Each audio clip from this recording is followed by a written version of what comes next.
the Piedmont Campaign. To gain the upper hand over the powerful Holy Roman Empire, the French pushed southward. In April 1796, Napoleon's army of Italy entered a chain of battles across northern Italy. In March 1796, the French Directory treated the Italian front as secondary. Yet it sent there the 26-year-old General Napoleon Bonaparte, who arrived to find the army poor, hungry, scattered but still alive with fighting spirit. Under Napoleon served André Masséna, Pierre Augereau, Amédée La Harpe, and Jean-Mathieu Serrurier. Opposing them stood two connected enemies, the Austrian army under Johann Peter Beaulieu, and the Sardinian-Piedmontese army under Michelangelo Alessandro Colli Marchi. Napoleon's plan seemed simple, but it was brilliant. Separate the Austrians from the Sardinians, break their connection, and defeat them one by one.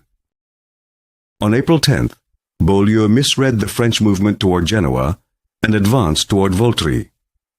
Napoleon wanted exactly that.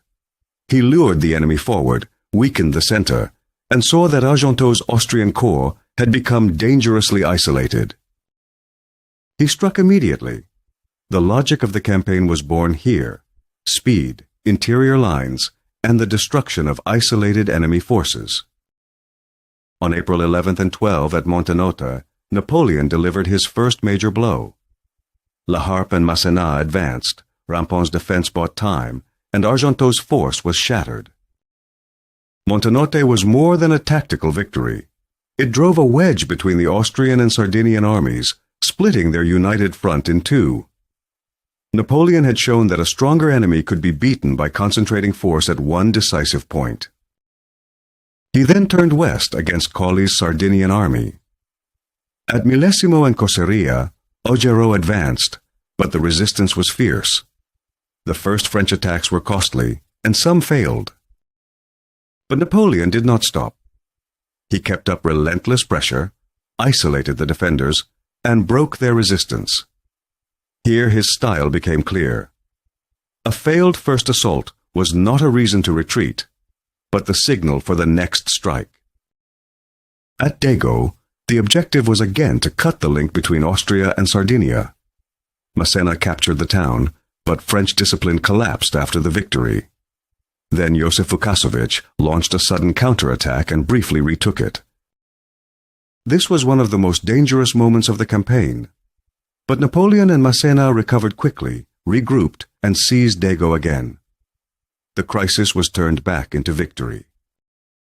At Ceva, Napoleon could not win a brilliant immediate success.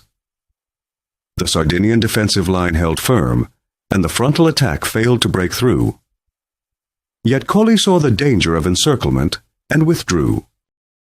So even without a crushing battlefield victory, Napoleon still won at the operational level. He forced the enemy out of position and kept the initiative in French hands.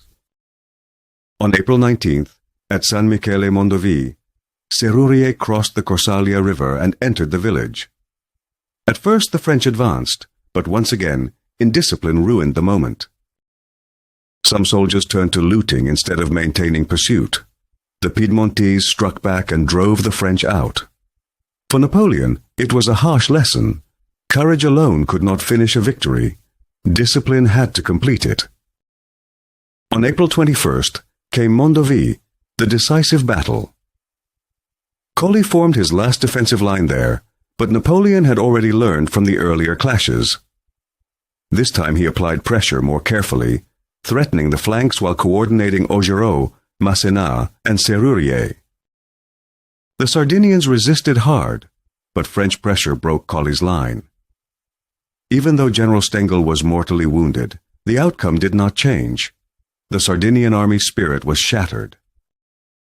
Losses, captured guns and flags, and mounting pressure on the commanders opened the road to peace. This was no longer a mere retreat. It was open defeat. On April 23rd, Colli proposed an armistice. Napoleon refused to stop too soon. He wanted to negotiate from stronger military ground, not from haste. Finally, on April 28, 1796, the Armistice of Carrasco was signed.